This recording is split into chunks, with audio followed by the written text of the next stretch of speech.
Alright everybody, welcome back to Ether Bandit's Garage. Today we have a little update for you. So this is my 1936 John Deere B, which y'all, if y'all are up with the series, have a video of putting this head on. So I got the head put on, and I've been busy working on this Ford and 830 and just other, and the case. This has been like a little, work a little bit on this, work a little bit on that, work a little bit on the other thing. And so I'm slowly making tracks, but I don't know if I ever fully introduced this tractor. So this is a 36. From what I understand, it was shipped to the Taylor branch in 1936 on full round spokes, which, if you're not a John Deere guru, the round spokes mean this tractor was shipped on factory rubber, which, for it being a 1936, that is a very rare option. And honestly, these rims are worth more than the whole tractor is. I'm never gonna sell that. This tractor has very sentimental value to me. I grew up right down the street from it, and I always dreamed as a little kid to get it running. So here we are now. If you'll notice, well, you can see the water dripping, which that's just because, once again, this is a 36, but we have water in it. I think I'm gonna have to do some some gaskets on the core. Well, that's okay. I mean, this core is in really good shape. Like, it's beautiful. And even, you can't really quite see as well in there, but it's been protected with this grate, which, I mean, there's supposed to be a canvas that you would screw on this, and then it would lower down to help get the engine up to temperature. I might put one of those in there. I've seen them, never really seen them for sale. And a couple things to get it to where it's at now is I bolted the carburetor on. I had to get a different sediment ball. This line feeds oil to the rockers. The thing that I was dreading the most, that fought with me the most, was this lower coolant pipe, which you can notice all the fresh pipe wrench marks. Because this hose is so thick, because it's like for a big truck, that it could have been a little bit bigger, but this stuff is so expensive. I was like, yeah, I'm not buying anymore. And so I got it centered in there, and I just took a pipe wrench and I spun it, or I would clamp one end down, take a pipe wrench and spin it that way, clamp it down over here, spin it the other way to get this centered and get these hoses on all the way, which I'm missing a hose clamp right there.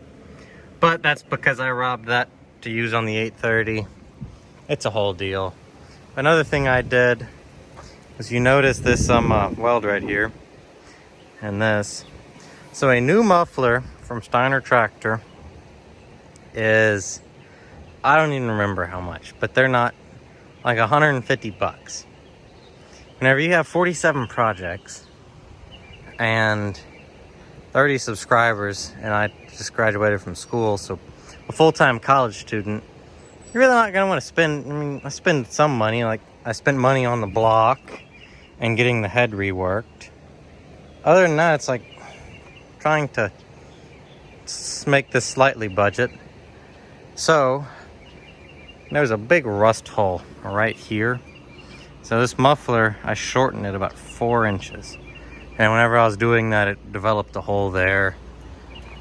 And then you can also buy these from Steiner or wherever. But I went to my local muffler shop. I had this guy bend me a piece. And I just need to weld it to this flange right here. Or I need to dig up that flange, weld it on there, shorten this a little bit, and then it'll be pretty solid. But yep. And I'm gonna get some footage of it running here. I had it running, but ran out of gas, and so I have to walk to the other shop to get some gas, or other building, or go to town. I don't know quite yet, but it's holding water. I'm pretty pleased right now. But well, I'll try to get some footage of me attempting to crank it, because this is a hand crank, so you turn this flywheel to crank it. And because I just had it running, usually you can get these to crank in one turn, but you have to do some tinkering with the tractor, figure out what it likes, what it don't like. I've kind of figured out what it wants, but I don't know, we'll just have to see. Get back to you in a little bit. Alrighty, well, let's see what she's gonna do.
Alrighty guys, well, it kind of got the best of me cranking there.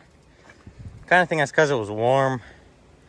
And then I'm having an issue where there's some rust in the tank. Y'all can't even hardly see in there. There's some rust in the tank, and so it plugs up the pickup right here. It just wants to be cantankerous right now. We'll straighten it out. But figured y'all would enjoy seeing it run, and it's pretty cool. So in this tractor, the clutch is actually in this pulley, and you pull it back, disengage, engaged. It has the gauges right here. It's a pretty cool little tractor, especially for 1936. And I mean, here is the serial number, 26,000. But I don't know, pretty cool little tractor. I just figured I'd share it with y'all. But alrighty, well, y'all don't have too much fun. I guess that's a wrap. We'll catch y'all next time.